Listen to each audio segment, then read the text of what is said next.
I think you have to look at what they're saying and what they're saying they're going to expect from companies' management. At this point, they don't want just things that sound good about a verbal commitment that just sounds good. My reading is that they aren't expecting companies to, in a knee-jerk fashion, go to some extreme on sustainability, climate, or any other ESG issues. They want to see nuance. They want to see that the company's strategy, as well as its policies and procedures and actions, are tied in a thoughtful way to the company's strategy and the company's circumstances. And they want to know that senior management and board are informed, involved, and thinking about these things. ESG has exploded into compliance and business consciousness in 2021. Join Tom Fox, the voice of compliance, on the ESG Report and learn about sustainability risks, opportunities, and issues that business leaders and compliance professionals need to know about regarding ESG. This is Tom Fox. Today I began a two-part podcast series on the recently released Hughes Hubbard ESG Resource Guide. In this podcast series, I interview Bryan Sillaman, Alexandra Poe, and Andrew Fowler about the creation of this incredible resource for the ESG, compliance, and legal practitioner. I know you will enjoy both episodes. Today, part one. Hello, everyone. This is Tom Fox back for another episode, and you are in for a treat today. Today, I have with me Bryan Sillaman, Alexandra Poe, and Andrew Fowler. They are all with Hughes Hubbard, who have released a document. I'm going to read the entire name of it. How to ESG, a resource guide for establishing an ESG program for your company. That's a very long title, but it doesn't begin to describe the depth, breadth, and scope of this document. So on behalf of the ESG consuming public, I'm going to start by saying thank you guys for putting this resource guide out. And we're going to go into it in a little more detail, and we're going to, of course, link to it in the show notes as well. But if we could start with, could you tell us each about the nature of your practice? Absolutely. Thank you so much for having us on your program. We're really delighted to talk to you about the work that we've done, and we're certainly very delighted to be in the talking about it phase and finished with the writing about it phase. So at least for now. My practice is I advise alternative asset managers and institutional investors. I advise them primarily in fund formation, product development, regulatory compliance. But one of the most relevant areas also that we're getting to is advising them in terms of governance and fiduciary decision-making. I also often assist our enforcement and investigations teams when they're working with clients in this area. And of course, I work with ESG and impact funds and specialty bespoke products that affect ESG and impact. Sure. And again, thank you for having us with you today. My practice is focused on capital markets, securities offerings, and disclosure matters for the most part, although I do some general corporate and advisory as well. And my interest in this area is really driven by a couple of things. One is that it's obviously unfolding very quickly. There's going to be a lot of changes and a lot of required recalibration, I think, of corporate leadership's views on some things, and in terms of getting ready for the new disclosures, getting ready for the ways that the larger issues of climate change and social responsibility and other ESG issues impact businesses and the expectations of the investment community and the regulators. And I come at it partially because one of my focuses is aviation finance. And of course, the aviation industry has been one of the leading industries impacted first by noise regulations, then by pollution issues and various other things. They're actually finding themselves, I think, to some degree, a little bit ahead of some of the other industries. That's been an interesting prism to look at this too. Bryan? Yes, great to be with you.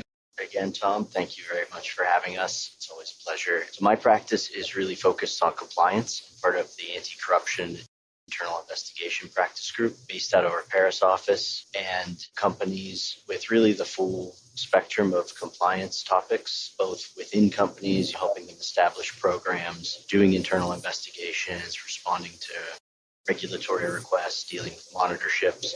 And from a subject matter perspective, we've seen, and I think we'll get into this, compliance broadening as a topic from a focus to laws like the Foreign Corrupt Practices Act now to include a lot more labor, human rights issues, and ESG was coming into the compliance scope quite a bit. Very pleased to be with you to discuss the resource guide and these topics. Thanks to each of you. Alexandra, if I could perhaps start with you by asking, what's the genesis of the ESG Resource Guide? Before you answer that, is that the right way to refer to it, the ESG Resource Guide? Yeah, perfect. Internally, we were shorthanding it as the toolkit for a long time, but the toolkit metaphor started to get tiresome, so Resource Guide works for us. To Andrew's credit, before we started the ESG practice, he had launched something called the Renewable Energy Finance Practice. We do quite a lot of work in our private lending and bonds practice working with renewable energy projects. And once he got that established, Bryan and I had discussed with him the fact that a lot of the work at Hughes Hubbard is around sustainability is much broader than just our renewable energy finance practice, and that it was timely to bring it all together and launch the ESG practice at Hughes Hubbard. From there, once we got the group together, the ESG practice, another one of our partners, Laura Perkins, mentioned it's very, I don't say traditional. One of the ways that Hughes Hubbard tries to contribute to practice, legal practice in general, we've published quite a few books, largely in Bryan's practice area, and she suggested you should think about publishing something like that in this area. And then heard what she said, and I started thinking about the fact that before I was a private practice partner, I had quite a few years of experience in-house in GC and CLO roles. And I thought it would be a really good idea if we could produce something that was relatively plain English, like really very user-friendly, because for companies addressing this, time is really of the essence, and to try to help them unpack and understand quickly what's the aim here of bringing ESG into your company and creating a program. So that's how it all came together. So the structure or the organization of the resource guide, could you say a few words about that as well? In the interest of pragmatism and trying to be useful, we start out with trying to make sense of the landscape. We discuss a lot of the terminology that's out there and a lot of the resources. And one of the first things, so when a company decides I'm going to have an ESG program, the first thing they got to say, what does even that mean to my company? So we really try to first address, if you try to undertake that, like you're going to encounter a lot of terminology and a lot of publications that are out there. And so how do you make sense of this already very rich, complex landscape of information and tools and guidance and make it relevant to your company? And then the next chapter is really about helping people orient themselves to the breadth of this endeavor, about all the different types of folks who have likely would be useful to have them contribute to the genesis of your ESG program. Of course, we're lawyers, we talk about regulations from all the different jurisdictions. Then we talk about specifically how they affect three particular classes of companies and clients: companies that are in the business of lending and borrowing, in Andrew's practice, operating companies, and companies that are either investment advisors or investment funds, because they have a big slice of this landscape as well. We've highlighted a few other topics that people might otherwise as being relevant. It's not just a climate discussion. It's not just diversity, equity, inclusion discussion. So we highlighted a few other topics. And then we also talked about investigations and enforcement, which frankly we're really in the early days. There's some saber rattling. There's a lot of warnings being given by regulators, but I think we still haven't seen where that's going to go completely. So that's the scheme of the book. Bryan, you use a term that I'm not sure if you coined, but it's certainly appropriate, and I hope more people will use it going forward, and that's the ESG Response Team. It seems to be a concept that is taken from a wide variety of other areas, but why do you feel an ESG Response Team is so critical for any of the constituents or clients who are addressed in the ESG Resource Guide? One of the things that became clear as we were developing the guide was that there's so much discussion about the topic of ESG that it can be easy to get lost in the noise, and it means different things to different companies, and it means different things to different organizations. And so what's going to be most relevant from an ESG perspective for your particular company or organization is going to depend on your sector, your industry, your geographic footprint.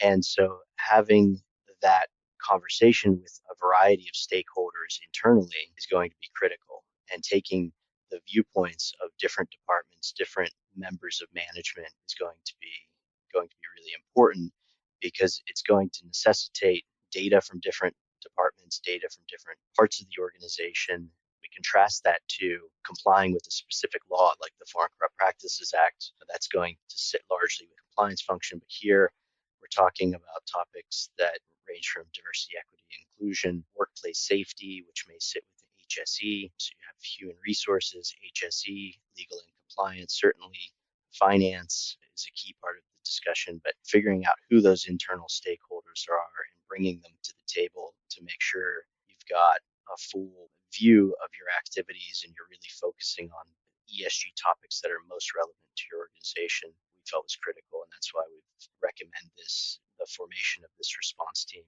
as early as possible in the process to help develop the program. Let me turn the topic to ESG and funding. So what are some of the critical issues you all have identified or see for private equity, lenders, financial institutions, those seeking capital investments? And I'm even going to throw in insurance companies because I see a huge impact there. And maybe if you could say a few words about that topic.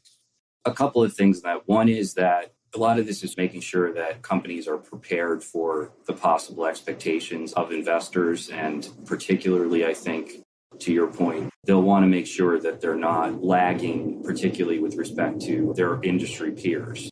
Because I think we may see, as time goes by, we may see and probably will see a couple of classes. They'll be like the head of class with respect to getting one's act together with the new regulatory environment and expectations. And there'll be folks who are caught either catching up or worse yet, they're not out there figuring out proactively how all this is going to impact them. So in terms of how that would impact funding, it is a little early, but I think we're going to start that companies that are viewed as not really having gotten ahead of this will be disadvantaged in terms of funding. And we've in the past had conversations about the insurance point, which I think is a very good one, because it may be that even if a company feels that they are not, that perhaps the impact of some of these issues is not as material for them, if it turns out that there are other commercial players or other stakeholders, including entities like suppliers or potential business partners, investors, or others who feel differently, and including those who are going to insure, the insurance industry, I think, is going to be a driver. A lot of it's very hard to objectively deny that, let's say, a particular change in emissions or energy supply issue or weather is not impacting one's company. If your insurers are saying, we don't really want to participate with the same level, if insurers are writing off a portion of an industry due to their view of the high level of risk. So I think in terms of the way that, funding and investors are going to look at this, if you're a fund manager, you certainly don't ever want to be out there with someone picking apart your decisions, or if you're an investor or someone even who does strategic relationships within one large company that's looking for opportunities with others and looking for partnerships, or a lot of companies in this space do equivalent of venture or incubator investing. You don't want anyone to look at a decision you made and say, in hindsight, these folks invested in a company that clearly isn't toward the top half of the class in terms of getting their compliance with ESG Act together. So I think the short version is that those companies that don't really proactively get themselves engaged, and that's really what Bryan was saying about having a team, knowing what your exposures are, knowing what your risks are, and being able to intelligently and rationally explain to the investor community how you reached the decisions that you made about mitigation, or about how perhaps even saying that it doesn't affect us. If that story doesn't fit together, I think we're going to see those entities throughout the finance ecosystem. I think they're going to be significantly disadvantaged. For public companies, I think it's an interesting landscape out there. But if I were to say one thing that they should really focus on as a top priority, it would be to focus on what BlackRock and the other State Street, Vanguard, the other large index and ETF managers are saying about what they're expecting from their invested companies. Same goes true for other large mutual funds that own a lot of public company. That's such a huge part of the investor sector. They just collectively hold a huge amount of public float right now. So I think you have to look at what they're saying and what they're saying they're going to expect from companies' management. At this point, they don't want just things that sound good about a verbal commitment that just sounds good. My reading is that they aren't expecting companies to, in a knee-jerk fashion, go to some extreme on sustainability, climate, or any other ESG issues. They want to see nuance. They want to see that the company's strategy, as well as its policies and procedures and actions, are tied in a thoughtful way to the company's strategy and the company's circumstances. And they want to know that senior management and board are informed, involved, and thinking about these things. All these companies, not hard to know what they're thinking. Many of them, if not all of them, have already commented, for example, on the SEC operating company climate risk, financial disclosure of climate risks proposal. So you can read their comment letters. Certainly, they're all very vocal every proxy season about what they're expecting. So I think there's a lot of places you can look to see what's on their mind. And collectively, they speak for a lot of the investment dollars in public companies. So could I turn that same question to key ESG issues for operating companies? What do you see in that area? Sandra made the point earlier that ESG is not just about climate or the E, environmental issues. Obviously, those are very significant issues and get a lot of the attention, rightfully. But for many companies, those might not be the most relevant ESG issues for their organization. Certainly, if you're in the agricultural sector or extractive industries, oil and gas, environmental GHG emissions, disclosure requirements are going to be extremely relevant.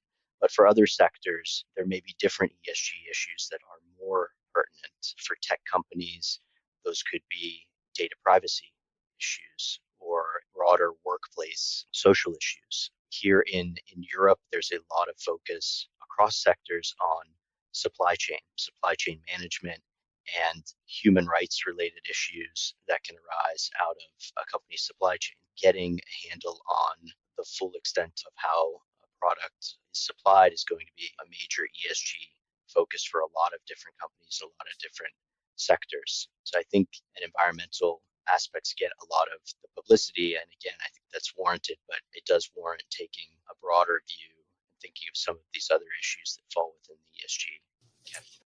That's all extremely, particularly for companies that are global in operation. A lot of the issues that Bryan mentioned are particularly important because when you're looking at the scope of the impact, particularly to large companies, they're looking at various national and international and sometimes regional and state regulatory regimes. And I think one of the most important things for an operating company is if they haven't already figured out where the push points are, where they think that either their current or future operations and goals are going to get impacted by ESG issues. I can't emphasize how important it is that they really need to have a strategy. And before you have a strategy, you need to know what the impact points are. And I'm hopeful that many companies will understand that it's not great to have the threat of we're being evaluated against competitors, the motivating factor. But the only thing worse than that is if you don't live up to that, dealing with the consequences. So for operating, we talk about this in the guide, but I think it's really important that they identify what the issues are, that